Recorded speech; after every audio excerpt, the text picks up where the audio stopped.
Another different location. This time, I'm at a place that has like some better lighting, and yeah, I thought I'd kind of change it up for these three reviews. And this time, I've got a script instead of just recording without a script because I really had a lot to talk about these films because they're just. Let's just get into it. So, for so long, my friends have been asking me, have you seen Lord of the Rings? How have you not seen Lord of the Rings? When are you getting to Lord of the Rings? You know, that kind of stuff. Well, now I've finally gotten around to watching the trilogy. Now, one thing to keep in mind is that we'll be talking about the theatrical versions of these films. I know that Lord of the Rings fans might hate me for doing like watching these instead of the extended versions, but I'm gonna get to them at some point. But for now, let's get into Fellowship of the Ring, which hit theaters on December 19th, 2001. The Fellowship of the Ring is easily one of the most spectacular films of our time. Every aspect of this movie is done with just passion, enthusiasm, and so much care.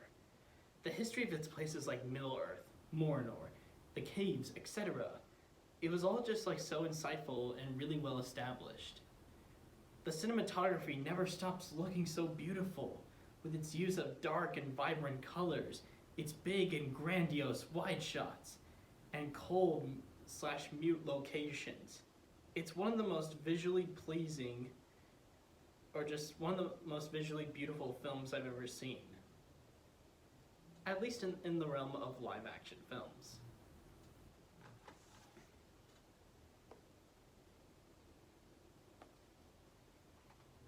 Another thing that this film doesn't stop showcasing is its unbelievably talented cast. Seriously, the amount of talent they got is incredible.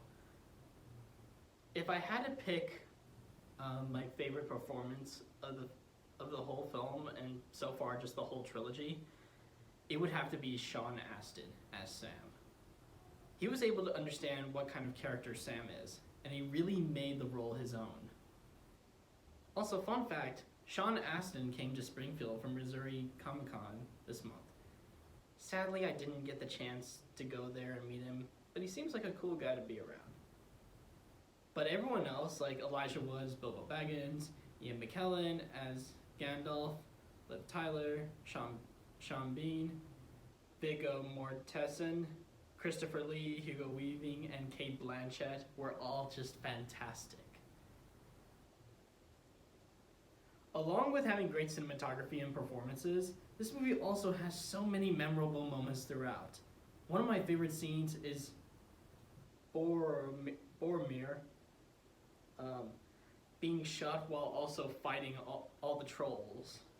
At least there are trolls. I don't know what those names are. Maybe orcs? Yeah, I think they're orcs.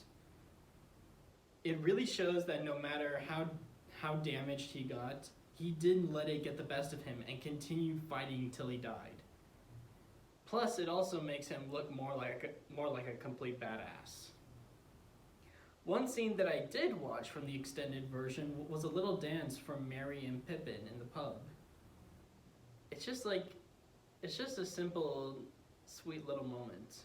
And it's one of the last moments before everyone starts getting to have like trauma and the darkness starts affecting the tone. Other scenes I enjoy are the meeting of the Fellowship, the hiking scenes, the chase in the mine, and Frodo and Sam leaving at the end. Just so many iconic moments here that I can't get enough of. Other things to mention are that Howard Shore went very hard on the score. Peter Jackson also just did a fantastic job with the writing and directing. And all the costumes and sets looked so amazing and well detailed. And I also just love the sword fighting. Sword fights are always just such an eye pleaser. An absolute marvel of a motion picture. One of the gold mines of fantasy cinema. And what I think, at the moment, I'm recording this, only having seen the first two films and not Return of the King yet. is Peter Jackson's magnum opus. Lord of the Rings is something you can't get tired of. And now I'm just happy to be I'm happy to be able to be witnessed to these fantastic epics. I'm definitely gonna want to check out the extended version sometime. Let's move on to Two Towers.